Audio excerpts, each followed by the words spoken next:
नमस्तैरनन्तपर्यायै दर्पणतलेव सकला प्रतिफलति पदार्थमालिका यत्र।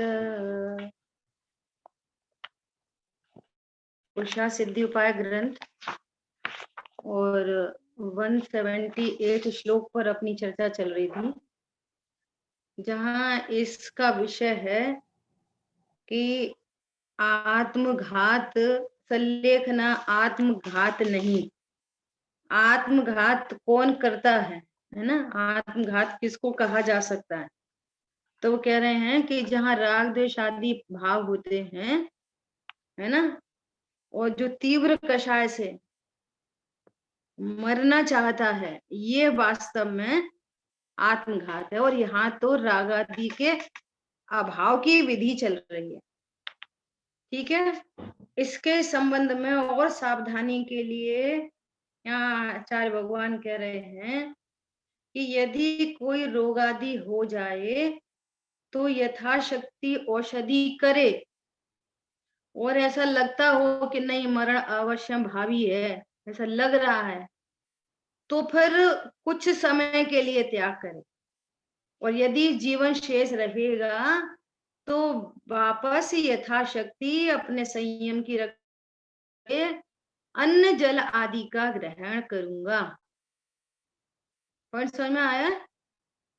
ये बहुत कोई भावना में करने वाली चीजें नहीं है, भावनात्मक नहीं है, हर समझकर करने होने वाला कार्य। ठीक है, क्यों कह रहे हैं ये कि इच्छित फलदाता धर्म है। धर्म से क्या होता है? वो इच्छित फल को प्राप्त कराता है।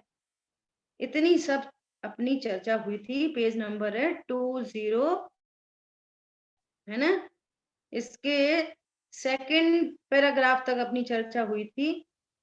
अभी देखो लास्ट यहाँ पर बताया दीदी 207 203 203 लास्ट पैराग्राफ है, देखो। हाँ जी। अंत की आराधना से चिरकाल की हुई सम्यक व्रत नियम रूप धर्म आराधना सफल हो जाती है, क्योंकि उससे क्षण मात्र में दीर्घ काल में संचित पाप का नाश हो जाता है। और यदि अंत मरण बिगड़ जाए, अर्थात असंयम पूर्वक या शरीर में एकता बुद्धि पूर्वक मृत्यु हो जाए, तो जीवन भर की हुई धर्म आराधना निष्फल हो जाती है।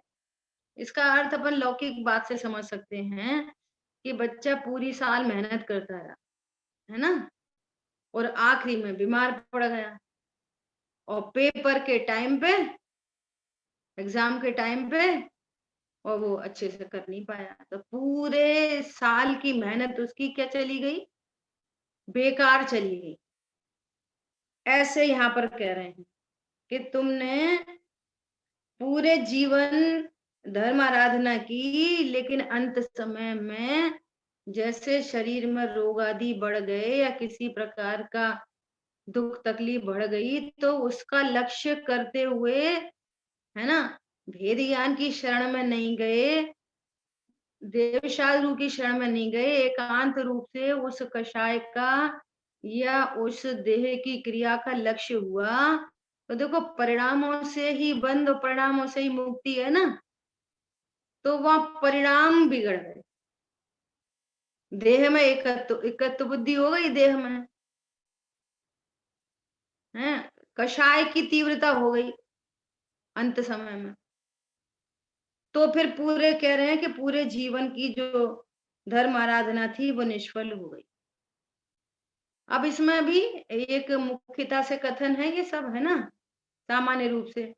अब जैसे किसी की गति पहले ही बन गई हो, है ना, तो फिर अंतिम समय, और देखो इसमें भी क्या है कि जैसे मान लीजिए किसी की पूर्व में गति बन गई, देवगति बन गई, है ना, और तो अब ऐसा नहीं हो सकता कि अंत समय में उसके परिणाम ऐसे हो जाए, क्योंकि देवगति बंधी है ना, तो उसके जीवन पर्यंत अब कषाय की मंदता रहेगी। और जिसकी पूर्व में कोई गति नहीं बंधी है, तो उसके अंतिम चरण में तो बनती है, त्रिभाग की जो चर्चा आती है, तो अंतिम समय में तो बंधती ही बंधती है। अब ये किसी को पता नहीं है कि मई पहले बंध गई कि बाद में बंध गई। तो कहने का मतलब ये है कि तत्व ज्ञान पूर्वक कषायों के अभाव का प्रसंग बना ही रहता है ऑटोमेटिक। इसलिए तत्व ज्ञान पूर्व मुख्य है, भेद विज्ञान मुख्य है। और भेद विज्ञान पूर्वक जितनी कषायों का अभाव हुआ है, वो उस कषाय के अभाव से जो वीतरागता प्रकट है, तो उसकी मोटिवेशन के लिए वो चीजें बनी रहे, वस्तु के स्वरूप को बता रहे हैं। सारी बातें यहाँ गर्भित हैं। यहाँ कोई प्रश्न करता है कि यदि अंत समय समाधि मन कर लेने से ही, सुनो ध्यान से, कितनी इंपॉर्टेंट प्रश्न है। यदि अंत समय समाधि मन कर लेने से ही क्षण मात्र में पूर्व संचित पापों का नाश हो जाता है, तो फिर युवावस्था में धर्म करने की क्या आवश्यकता है? अंत समय संयम धारण कर लेने से ही सब मनोरथ सिद्ध हो जाएंगे। देखो, अब फिर वही एग्जाम्पल कि हम तो पेपर दे देंगे, उसी समय पढ़ लेंगे, मैं पूरे साल पढ़ने की क्या जरूरत है? तो कह रहे हैं कि तुम पेपर दोगे कैसे जब तुम्हें पता ही नहीं है, पढ़ाई नहीं की तो पेपर कैसे दे दोगे? ऐसे यहाँ पे समझना कि तुमने युवावस्था में तुमने तत्व ज्ञान नहीं किया, तत्व निर्णय किए नहीं किया, देवशाही गुरु के स्वरूप को नहीं जाना, द्रव्य गुण पर्याय से अपने स्वरूप को नहीं जाना, तो फिर ये काम कैसे कर लोगे अंत समय में? तो दोनों बातें हैं कि पूर्व में आराधना की हो, अंत समय बिगड़ जाए तो बात नहीं बनेगी। और यहाँ पर कह रहे हैं कि हम तो अंत समय में कर लेंगे बस। इसलिए मैक्सिमम लोग क्या बोलते हैं कि ये तो बुढ़ापे में करने का काम है, अभी से क्या, अभी से क्या, अभी से क्या। और करने के नाम पर भी क्या पता है कि पूजा करो, पाठ करो, रात में खाना नहीं खाओ और जिमीकंद नहीं खाओ। जब बच्चों ने रात्रि भोजन छोड़ा तो बहुत लोग थे मोटिवेट करने वाले, अपनी भाषा में बोले तो डिमोटिवेट करने वाले। कहाँ तुमने बच्चों को, इतने छोटे बच्चों को रात में छुड़ा दिया, क्या तुमने इतने छोटे बच्चे को आलू प्याज छुड़ा दिया, इसके बिना कहाँ जीवन चलता है, अभी तो इनको बहुत काम करना है, अभी तो इनको पढ़ना है, कॉलेज में जाना है, नौकरी करनी है, कैसे सदेगी सब चीजें। तो वे लोग कहते हैं, जैसे अभी लेखना की चर्चा चल रही है ना, तो इसको कह रहे हैं कि तुम तो मरने तैयार हो, ऐसे वहां पे बोलते हैं कि तुम तो बच्चों के साथ जाति कर रहे हो, ये तो बुढ़ापे में करने की, तुम छोड़ो, तुम रात में छोड़ो, तुम जिमीकंद आदि छोड़ो, बच्चे से क्यों कराते हो? अब कौन कराए और कौन करे वो तो एक अलग मैटर है, परंतु युवा अवस्था में या उसके आगे के काल में आपने किसी प्रकार का बाहर चरणान योग से और अंतरंग में तत्व निर्णय से काम नहीं किया, तो अंतिम समय में करोगे क्या फिर? कैसे परिणाम संभले रह जाएंगे अंतिम समय में? एकत्व बुद्धि अंतिम समय में टूट जाएगी। बिना सात तत्व का निर्णय किए एकत्व बुद्धि टूट जाएगी देह से, और एकत्व बुद्धि टूटे बिना कषाय टूट जाएगी। और पीछे एक पॉइंट ये मिस हुआ कि धर्म आराधना करना भी हम यही समझते हैं, छोड़ना छोड़ना करना। ये युवावस्था में भी क्या करना? भेद ज्ञान करना। समझ आ रही बात? हाँ जी दीदी। तो निर्णय करना, युवावस्था में क्या करवा रहे हैं धर्म के नाम पे? धर्म आराधना मतलब क्या करना? निर्णय निर्णय करना, देवशाह गुरु के स्वरूप को भली भांति समझना। अरे छोटा सा अगर बोले एप्पल, छोटे से बच्चे को एप्पल शब्द बोलते उसका वाच्य ख्याल में आता है, हम्म, एप्पल बोलते से ही वाच्य ख्याल में आ रहा है। हम्म, यहाँ पर बोला अनंत भगवान, तो अनंत भगवान बोलते से आपको उसका क्या वाच्य ख्याल में आ रहा है? अनंत भगवान मतलब क्या? सिद्ध पिता भगवान, सर्वज्ञ, हितोपदेशी, अनंत गुणों के। हाँ सबसे, देखो जब भी अनंत सिद्ध ऐसे 5 परमेश्वरी भगवान की बात आए ना, और इस अनादि से देह बुद्धि है ना, देह पुद्गलात्मक है, और भगवान ने 6 बताए। तो कभी भी कहीं भी कोई पूछे या हमें हमारा निर्णय पूछना तो एक व्यवस्था है, हमारा निर्णय। अनंत बोलते से सबसे पहले क्या? जीव वस्तु, मूल वस्तु चाहिए पहले, क्योंकि दुनिया को पुद्गल की सारी दुनिया दिखाई दे रही है, जीव तो दिखता ही पता ही नहीं चल रहा ना, जीव मतलब क्या, भगवान मतलब क्या, अनंत भगवान मतलब क्या। तो सबसे पहले वे जीव हैं, सबसे पहले। फिर कैसे जीव हैं? ये सर्वज्ञ हैं, वीतरागी हैं, हितोपदेशी हैं। फिर उनकी पर्यायों से परिणमित आत्मा, फिर आप उनकी पूर्ण प्रणति की चर्चा करो। प्रथम में प्रथम क्या बात करो? जीव, जीव शुद्ध त्रिकाली ध्रुव, ऐसा जीव हैं वे। और कैसे जीव हैं? पूर्ण शुद्ध पर्याय से परिणमित शुद्ध आत्मा। सिद्ध भगवान कौन है? जीव, पूर्ण शुद्ध पर्याय से परिणमित आत्मा। आचार उपाध्याय साधु, साधु कौन है? जीव, जीव। जब जीव बोलेंगे ना तब समझ में आएगी कि साधु परमेष्टि नग्न दिगंबर नहीं होते, वो तो देह है। नग्न दिगंबर मतलब कपड़े धारी होते हैं, ऐसा अर्थ नहीं। हाँ,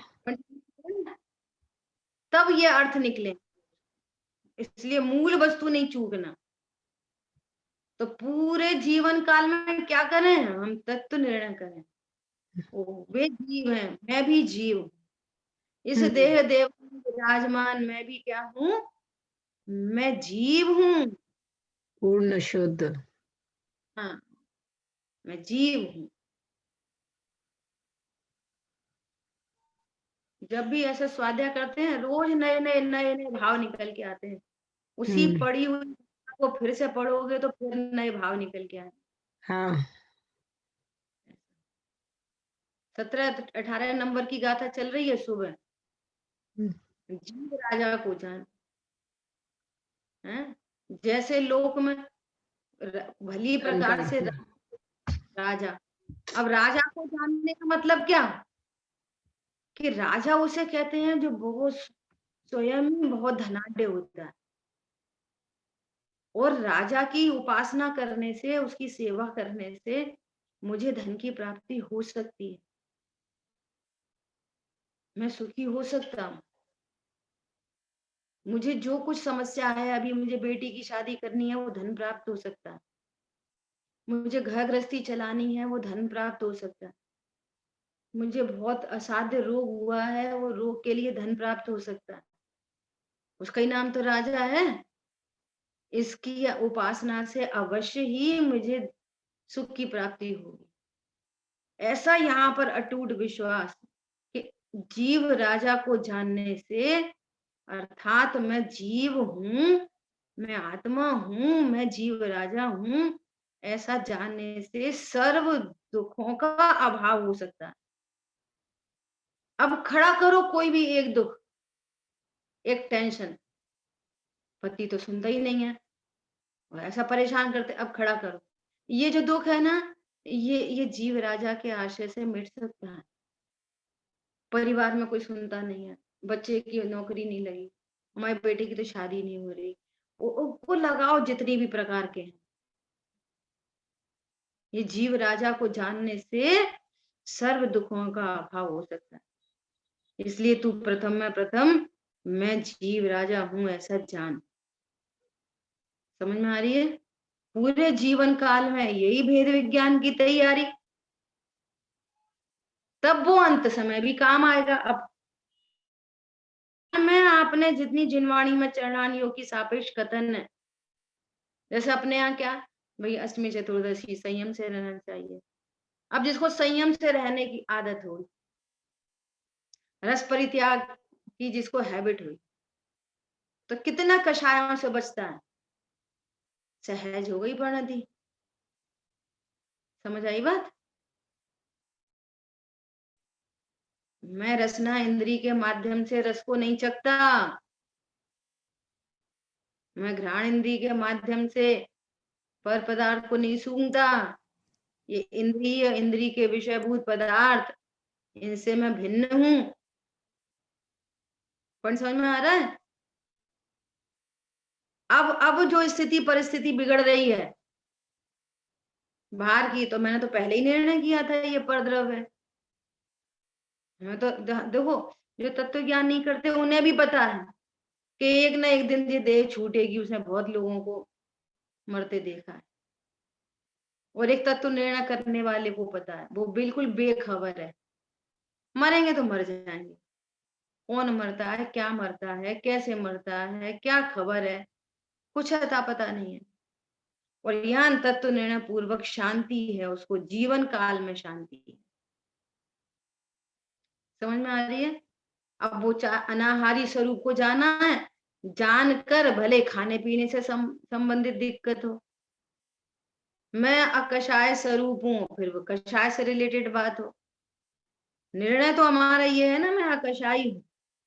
निर्णय तो ये है मैं अनाहारी हूँ। निर्णय अविनाशी हूँ। निर्णय तो ये है मैं परिपूर्ण हूँ। निर्णय तो ये है मैं शुद्ध हूँ। समझ आ रही बात? ऐसा वो कह रहे हैं कि अंत समय में कर लेंगे तो सब मनोरथ की सिद्धि हो जाएगी। तो उसको समाधान कह रहे हैं। जो जीव अपनी पूर्वावस्था में धर्म से विमुख रहे हैं, देखो धर्म से विमुख मतलब अर्थात जिन्होंने तत्व ज्ञान पूर्वक व्रत नियम आदि धर्माराधना नहीं की है, पूर्वावस्था में धर्म से विमुख। धर्म क्या है? धर्म की चर्चा अपन ने बहुत बार की है। आज सुबह भी बहुत प्रेरणा की थी। जितनी चर्चा चले वो उस चीजों को हमें भली भांति समझकर अपनी मेमोरी में लेना चाहिए, उसको तैयारी करना चाहिए। धर्म शब्द सुनने में आए तो सबसे पहले शब्द बात आनी चाहिए धर्म की परिभाषा, बत्तु सहावो धम्मो। धर्म शब्द सुनते से सबसे पहले क्या, जैसे वस्तु अभी का बोला, स्वभाव। सुनते से ही सबसे पहले जीव द्रव्य है, सबसे पहले जीव है। तो आपकी बात सही नहीं तो सर्वजन दो पर्याय हो गई पूरी मूल वस्तु में से। समझ आ रही? ऐसे ही धर्म शब्द सुनते से सबसे पहले क्या, वस्तु के स्वरूप। अब ये क्या है स्वरूप धर्म कि जीव का कार्य, जैसे ज्योति से कहते हैं कि मात्र जानना, जैसे चीनी का धर्म मिठास है, ऐसी जीव का धर्म मात्र जानना है। और ये त्रिकाल धर्म है, जीव के साथ रहने वाला ये त्रिकाल धर्म है ना। अब ये एक मैटर अलग हो गया, जीव और उसका स्वभाव जानना। स्वभाव जानना मतलब लक्षण है ना, ये एक। अब ये तो वस्तु स्वरूप है। अब इसको जानने वाला ज्ञान कि मेरा स्वभाव तो मात्र जानना है, अर्थात मैं संयोग वाला, शरीर वाला, कर्म वाला, कषाय वाला नहीं, मात्र जानना मेरा काम। समझ में आ रही बात? अब इस बात को जानने वाला ज्ञान, ये वर्तमान संगी 15 पंचेंद्रिय छाया क्षमिक ज्ञान। ऐसा अपने को जाने मैं जीव हूं, और भेद से कहो, देखो अभेद से कहो तो ज्ञाय ज्ञायक ही रहता है, और भेद से कहो तो मात्र जानता है। तो ऐसे द्रव्य स्वभाव पर्याय स्वभाव का भली भांति ज्ञान। अब उस छायोक्षमिक ज्ञान ने ऐसा जाना और ऐसा विश्वास, और इस ज्ञान विश्वास पूर्वक जो अनंतानुबंधी का अभाव हुआ, क्या हुआ? अनंतानुबंधी का अभाव हुआ, भीतरागता प्रकट हुई, सम्यक चारित्र प्रकट हुआ। इस सम्यक चारित्र की परिणति का नाम है, ये वेरी न्यू प्रकट होने वाला धर्म, और जानना त्रिकाल धर्म। अब दोनों के बीच में क्या है कि इस बात को छायोक्षमिक ज्ञान जानेगा सम्यक दर्शन, विश्वास होगा सम्यक दर्शन, और इस पूर्वक जो सम्यक चार की परिणति होगी। तो दीदी और चारितम खलु धम्मो, धर्म का मूल सम्यक दर्शन है, और चारित्र साक्षात मतलब आनंद रूप परिणति। धर्म मतलब क्षमा, मार्दव, आर्जव, सत्य, सौ, संयम, ये 10 धर्म, संकेत, निकांक्षित आदि 8 अंग की जो चर्चा, ये सब धर्म है। समझ में आ रही है? शॉर्ट बोले हैं तो आत्मा के आश्रय से प्रकट होने वाली निश्चिंता, निर्भयता, निराकुलता, आनंद, शांति, ये सम्यक चारित्र की परिणति का नाम धर्म है। ये मंद का चार परिणाम नहीं, सम्यक चारित्र की परिणति को धर्म। बहुत बढ़िया। तो दीदी जो रत्नकरण शावकाचार्य में दूसरे श्लोक में परिभाषा दी ना, वो कहाँ फिट होती है कि जो संसारी जीवों को दुख से छुड़ा कर उत्तम सुख में रख दे, वो कहाँ फिट होती है? वो यही धर्म है। वो ये सम्यक चारित्र की परिणति प्रकट हुई। इस पूर्वक सम्यक चारित्र कैसे प्रकट होता है? ये सम्यक चारित्र साक्षात धर्म है, और इसका मूल सम्यक दर्शन है, और सम्यक दर्शन भेद ज्ञान पूर्वक होता है। तो ज्ञान, श्रद्धा, चारित्र तीनों की बात आ गई है ना। अब ये धर्म कैसा है? जिसने आपको अनंत दुखों से छुड़ाकर उत्तम अविनाशी सुख में धर दिया। नहीं आई समझ में? हाँ जी, हाँ जी। हाँ, बहुत बढ़िया दीदी। यही तो धर्म है जो आपको संसार परिभ्रमण से छुड़ाता है। वो कौन सा धर्म है? यही धर्म है,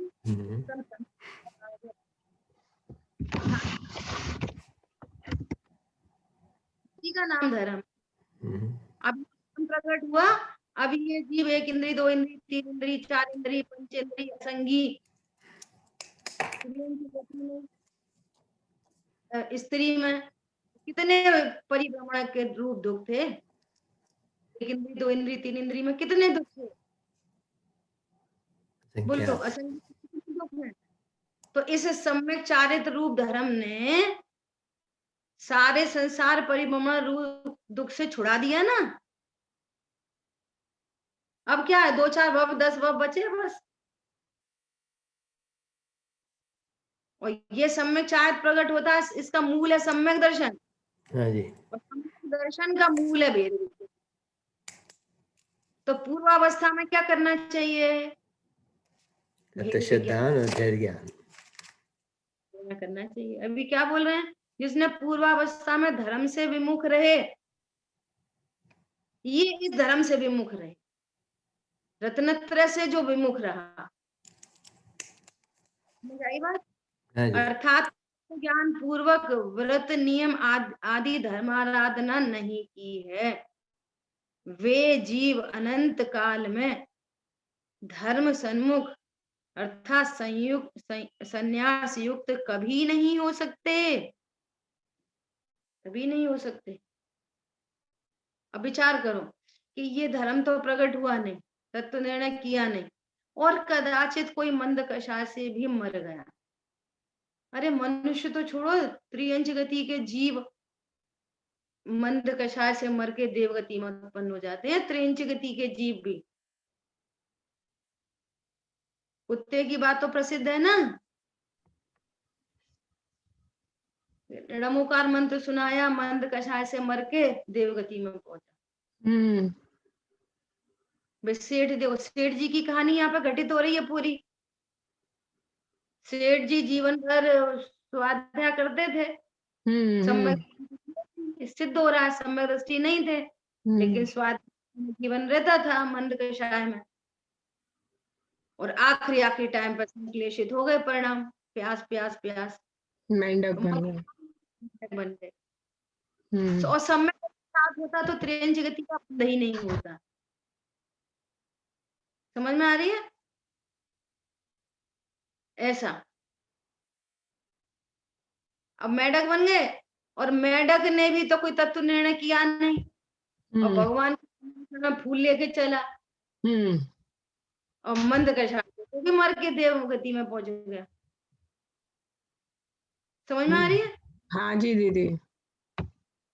त्रियंच गति भी कबहू अकाम निर्जरा करे, भवन त्रिक में अकाम निर्जरा, ये अकाम निर्जरा है। तो ये अकाम निर्जरा सही है भैया, बस शांति से परिणाम छूट जाए, शांति से, तो शांति से यदि छूट भी गए तो वो अकाम निर्जरा होगा, तो भवन त्रिक में सुरतंधर है। फिर भवन त्रिक में जाकर वही फिर वही कहानी अंत में मान कषाय में आ रही है। तो निर्णय पूर्वक काम बन रहा है, और फिर कहीं भवनात्रिक में चला गया, और फिर कहीं वहां से नंदीश्वर चला गया, और धारणा ज्ञान में ये तत्व निर्णय कायम है, और ये भवांतर में चला गया है ना। तो वहां नया रत्नत्रय प्रकट करना। समझ आ रही है बात? ये पूर्व की देशना काम आ जाए, लेकिन अभी की देशना को हम तत्व निर्णय में काम ही नहीं ले रहे, और अंत में परिणाम सुधरे जैसे दिख भी गए, तो भी काम क्या बन रहा है?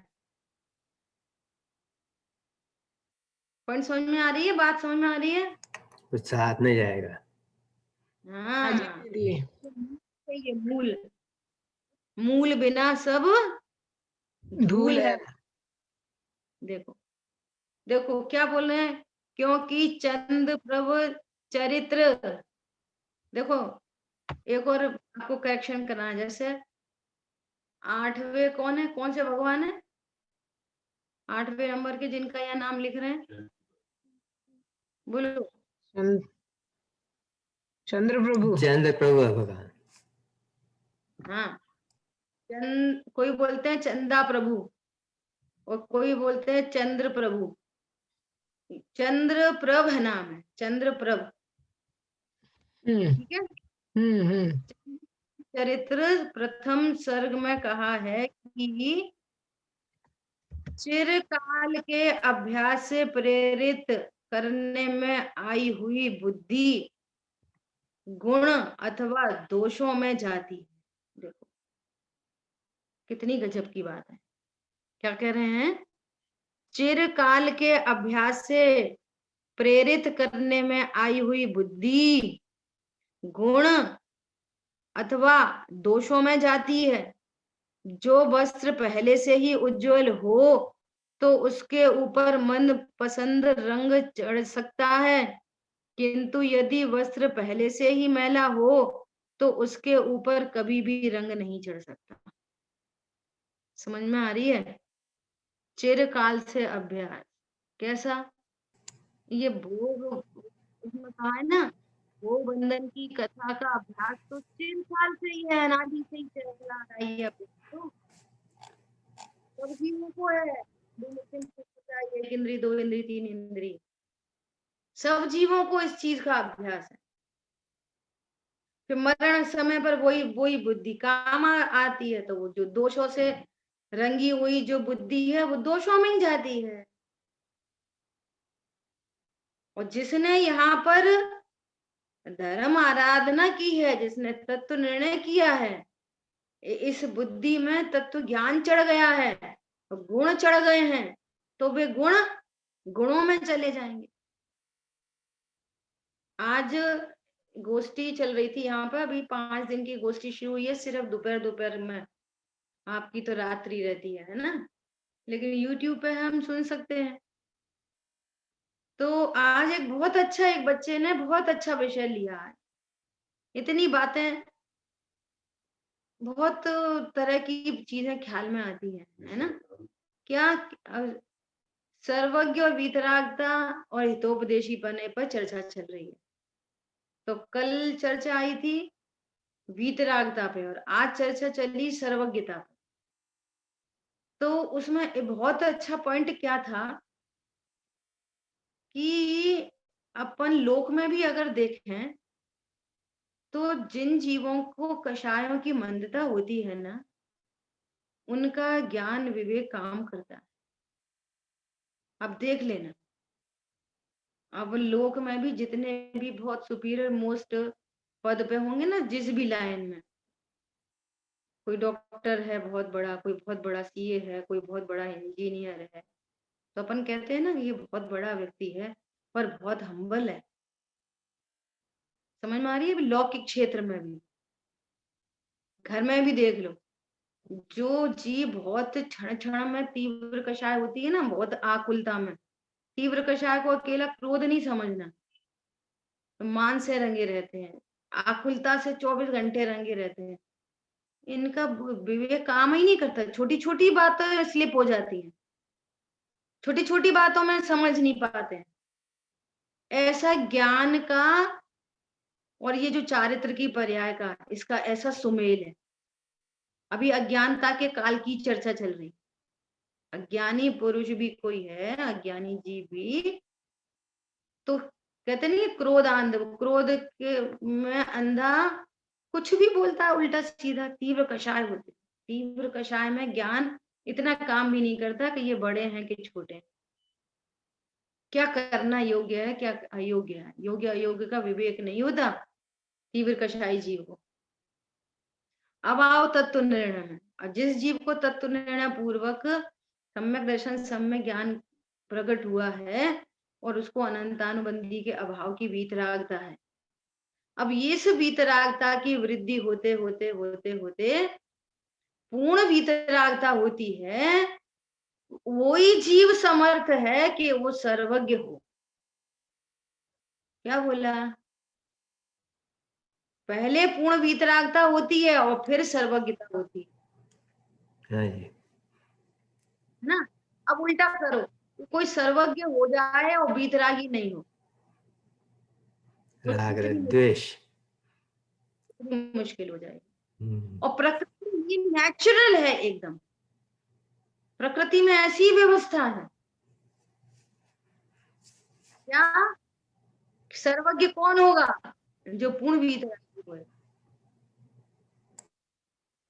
अच्छा, मना पर ज्ञान, ये पॉइंट बहुत अपीलिंग था। आज इस बच्चे ने चर्चा की, बच्चा मतलब विद्वान थे कोई या विद्यार्थी था कोई, है? तो क्या बात की उन्होंने, जैसे मना पर ज्ञानी है ना, मुनि को तो मोस्टली क्या होते हैं, मोस्टली क्या होते ही हैं, मुनि होते हैं। मुनिराज मना पर ज्ञानी होते, जिनको 3 कषाय चौकड़ी का अभाव हो वे ही मना पर ज्ञानी हो सकते हैं। हाँ जी। मना पर ज्ञानी नहीं होते, है ना। हाँ जी, हाँ जी। ज्ञानी होते हैं जिनकी वीतरागता विशेष होती है, मतलब जो 3 कषाय चौकड़ी का अभाव है ना, वहां पे भी फ्रैक्शंस बहुत अधिक होते हैं जिनको प्रचुर वीतरागता, ऐसा। और सोचो कि यदि इतनी वीतरागता नहीं हो और मना पर ज्ञानी हो जाए, फिर क्या हो? क्योंकि दुनिया में तो ज्यादातर लोग ऐसे हैं कि अभी सामने सामने प्रशंसा करेंगे, अंदर अंदर मायाचारी रखते हैं, पीछे पीछे हाँ कुछ जी। कुछ और वो और सब। अब रागी द्वेषी जीव को औरों के मन की बात पता चल जाए तो अनर्थ हो जाएगा। तो दुविधा हो जाएगी। तो हम्म प्रकृति में किसको क्या दिया जा रहा है? प्राकृतिक रूप से, नेचुरल वे में, हम्म ये नेचुरलिटी है एकदम। जिन किन्हें रिद्धियां प्रकट होती हैं, रिद्धियां मुनियों को ही, भावलिंगी मुनिराजों को ही। क्या विशेष है, हम्म, मुनियों जिन्हें वीतरागता विशेष है, विशेष है। हाँ। विशेष वीतरागी है ना। ऐसे तो आचार्य हम्म, के साथ चौकड़ी के अभाव वाले हैं, लेकिन आचार्य की विशेष पदवी होती है। ये रिद्धिधारी कुछ और विशेष होते हैं, उनमें भी वीतरागता के लक्षण अधिक है। बहुत बढ़िया। सोचो पर है ज्ञानी, अभी दो कषाय चौकड़ी के अभाव वाला, जिसको अभी राग है, जिसको अभी भले ही दो कषाय चौकड़ी के अभाव की वीतरागता है, लेकिन दो कषाय सद्भाव है, ऐसे ज्ञानी नहीं हो सकता। विचार करो। दीदी एक ये बात भी है ना कि जिनको जिनको मन पर ये ज्ञान प्रकट हुआ, ये रिद्धियां प्रकट हुई, वो तो उसका उपयोग करना ही नहीं चाहते। वही उत्पन्न होती है। नहीं करना चाहते, वितरागी है ना। उनको कितने मुनिराजों को ये पता ही नहीं है कि हमारे पास ये रिद्धि है, क्योंकि पर की मन की बात को जान के हम कर भी क्या लेंगे, हमें जरूरत ही कहाँ है। ये हमें उत्पन्न होने वाले कोड पर टाइम वेस्ट नहीं करना चाहते, तो दूसरे के मन की बात को जान के हमारे को क्या लाभ मिलेगा। समझ आ धन्यवाद। रही? हाँ दीदी। पर दृष्टि महाविकार है, और यहाँ तो आकुलता के ऊपर आकुलता इस बात की है कि हमें, अच्छा हमें तो पता ही नहीं चला। मतलब अभी तो इस बात का भी, हेगे उपाधि का भी निर्णय हो जाए, ये भी समझना बहुत बड़ी बात। अच्छा तो कुछ नहीं करें, अच्छा तो किसी से बात नहीं करें, अच्छा तो कुछ नहीं खाएं, अच्छा तो कहीं नहीं जाएं। हाँ, विचार करो कि जिन जिन बातों के लिए इतनी अच्छा लग रही है, वो अच्छी है कि नहीं, और उसके फल में तुम्हारे को रत्नत्रय की प्राप्ति होगी कि आपको उससे राग द्वेष होंगे। निर्णय करो, लक्ष्य बनाओ, दीवार पे लिखो, और फिर विचार करो कि जो कुछ ये एक्टिविटी है, जो कुछ भी है, ये हमारे लक्ष्य से हमें नजदीक लाएगी कि दूर ले जाएगी। बोलो। वो आपने निर्णय के लक्ष्य, स्थल दीदी, अभी वो निर्णय के स्थल पे ही आने में राजी नहीं है। इतनी बड़ी बात हाँ। हम तो सोच रहे हैं, इसलिए तो कहते हैं बार बार कि मुमुक्षु मतलब स्टेटस सिंबल नहीं, खाने पीना मौज मस्ती, हमें कोई लेना देना ही तत्व निर्णय से, लेकिन हम स्वाध्याय में तो रोज बैठते हैं, सो हम मुमुक्षु हैं नहीं। जो अज्ञान मोह राग द्वेष का अभाव करना चाहता है, वो मुमुक्षु है। समझ आई बात? हाँ जी दीदी। जो मोह का नाश करना चाहता है, सो मुमुक्षु है। और मोह का नाश करना चाहता है, ये नास्ति से कथन है। जो अपने आप को जानना चाहता है, वो मुमुक्षु है। जो मुक्त स्वरूप को जानना चाहता है, वो मुमुक्षु है। मोक्ष का इच्छुक भी नहीं, मुक्त स्वरूप हूं ऐसा इच्छुक। क्या कहा? मैं मुक्त स्वरूप हूँ मैं।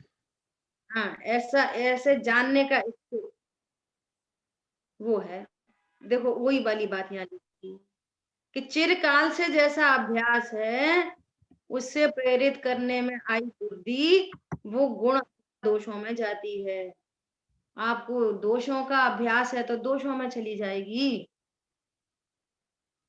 देख लो दुनिया में सब संगति किसकी किसकी कैसे होती है। चाय वाला चाय वाले को ढूंढ लेता है, तंबाकू खाने वाला तंबाकू खाने वाले उसके दोस्त होते हैं, बीड़ी सिगरेट पीने वाले के बीड़ी सिगरेट वाले दोस्त होते हैं, शराब पीने वाले के शराब पीने वाले दोस्त होते हैं। समझ आ रही बात? स्वाध्याय करने वाले के स्वाध्याय करने वाले दोस्त। हाँ जी। अच्छा, इसलिए समाधि मरण वही धारण कर सकता है जो प्रथम अवस्था में ही धर्म की आराधना में बराबर सावधान रहा हो, जीवन काल में सावधान हो। और फिर ऐसे देखो, जो जो हर समय मरण है ना, हर समय द्रव्य मरण है, हर समय भाव मरण है, तत्व ज्ञान के अभाव पूर्ण। और तत्व ज्ञान प्रकट हुआ, संवत निद्रा प्रकट हो गई, अब हर समय जीवन है, हर समय जीवन।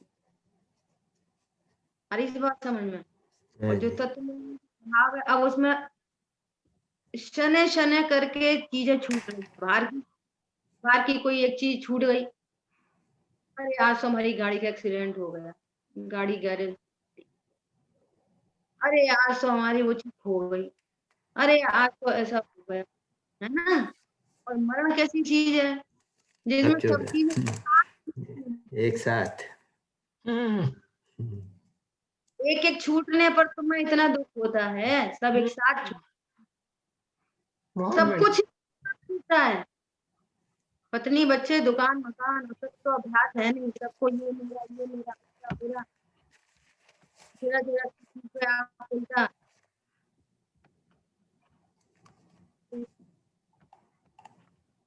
क्या कह रहे हैं, जो प्रथम अवस्था में ही धर्म की आराधना में बराबर सावधान रहा हो।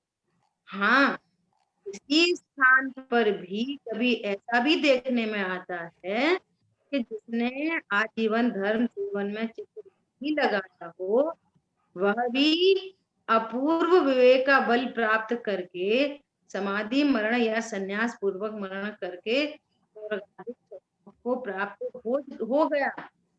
वह तो कोई काकताली न्यायबद्ध अति कठिन है, काकताली न्यायबद्ध अति कठिन है। किसी ने पूरे जीवन में तो कुछ किया नहीं, अब होनार की बात है, ये इसकी भली होनार है और अपने होनार से प्रेरित हुआ है, और ऐसा अंत समय पे ऐसा ऐसा हुआ, और इधर उपदेश मिल गया, इधर उसने ग्रहण किया और देश छूट गई और कैरी फॉरवर्ड हो गया। समझ आ रही है। तो ये तो कोई बन गया, कैसा तात्कालीन न्यायबद्ध। ये क्या होता है तात्कालीन न्याय, कि ताड़ वृक्ष के फल टूटकर उड़ते हुए कोए के मुख में प्राप्त हो जाना कठिन है। ऐसा कुछ कंडीशन बन गई, कोई इंसिडेंट कि उधर कोई फल टूट रहा था पेड़ से, तो कौवा अपना ऐसा उड़ के जा रहा था, जाते में ही उसके चोंच के आगे एकदम फंस गया चोंच। तो कितने कौवों को होता होगा, बहुत कम, किस वो रेयर, होता होगा। कितने कौवों को ऐसा मिलता। किसी को भी नहीं। ऐसे ही बोलते हैं ना कि धन किसी किसी जीव को, कभी वो कोई अचानक से कोई खेत में काम कर रहा था या घर में कुछ ने रिपेयर वर्क कर रहा था, तो रिपेयर उसने ऐसे दीवार को तोड़वाई, मतलब धन निकल गया, दूर में कोई किया होगा। तो क्या सब लोग अपनी रखी दीवारी खोदनी चालू कर दें, वो दीवार में खोदने से धन निकलता है। मरण कम समय पर शांत रहने से सदगति हो जाती है। समझ आई बात। टाइम हो गया है अपना, है ना। तो देखो लास्ट लाइन पढ़ते हैं बस। उतना ही संस्कारहीन जीवन से समाधि मरण पाना कठिन है। क्या बोल रहे हैं, संस्कारहीन जीवन। अब संस्कार मूल में क्या है, मूल में संस्कार मात्र रात्रि का त्याग। और हमारे बच्चे बहुत संस्कार रहते हैं, क्या करते हैं, कभी बाजार का नहीं। हमारे बच्चे बहुत संस्कार रहते हैं, कैसे सामने संस्कार दिए, मंगलातन भेज के क्या करा, वे आलू प्याज नहीं खाते, वो अच्छी बात है, पर ये मूल ये संस्कार नहीं है। ये संस्कार उपचार से कहा है, संस्कार तो तत्व ज्ञान का संस्कार ही संस्कार है, जीवत्व के संस्कार पढ़े। समझ आई बात, वो संस्कार है। शेष चर्चा आगे करें। जिन वाणी के ज्ञान से सूझे लोकालो, तो वाणी मस्तक नहीं सदा दे तुम तो। बोलिए द्वाशांग मई जिनवाणी माता की जय हो। जय जिने, जय हो।